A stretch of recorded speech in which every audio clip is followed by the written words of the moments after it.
sujets chauds, des débats brûlants, des opinions tranchées. Pour s'informer tout en divertissement. Francis Gosselin.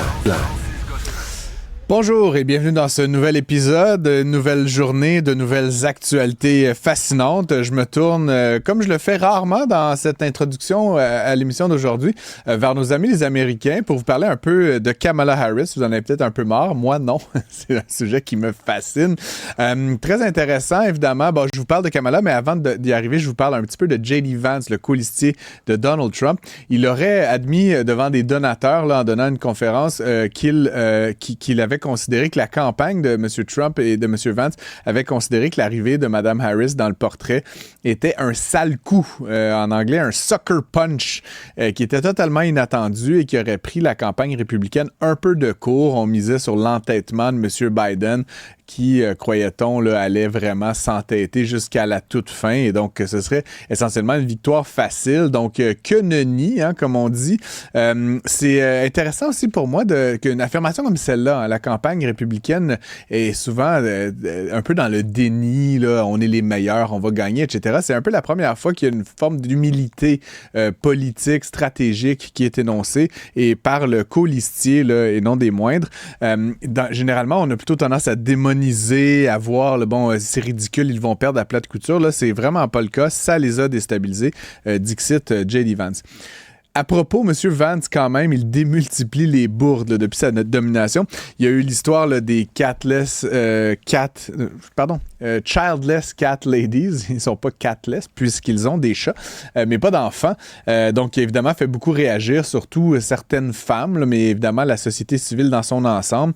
Il y a toute cette histoire du divan, là, je sais pas si vous avez suivi, là, qui apparemment, selon une rumeur, là, voulait que dans le livre de M. Vance, le Hillbilly Elegy, il a mentionné avoir eu des rapports pseudo-sexuels avec un divan, là, en fait, avec un gant dans un divan. Bref, je vous passe les détails.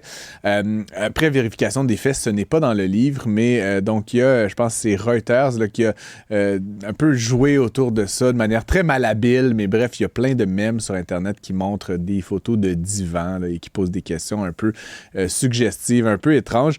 Et puis là, il y a cette vidéo qui circule depuis quelques jours qui me fait aussi beaucoup rigoler.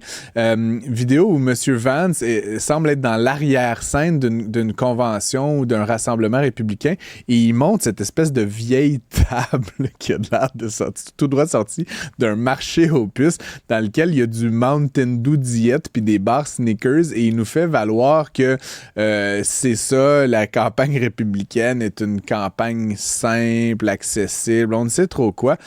Et tout ça, bref, pour revenir à la tendance là, qui se dessine, les démocrates et Mme Harris ont commencé à utiliser un mot qui est un petit sobriquet bien marrant. Ils désignent la campagne de M. Trump comme étant « weird ».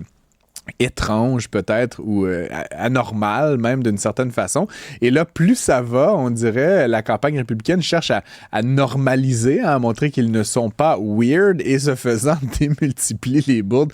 Donc la vidéo là, que vous voyez de J.D. Vance qui nous montre là, les beaux assortiments de sacs de chips et de liqueurs, c'est un peu surréel.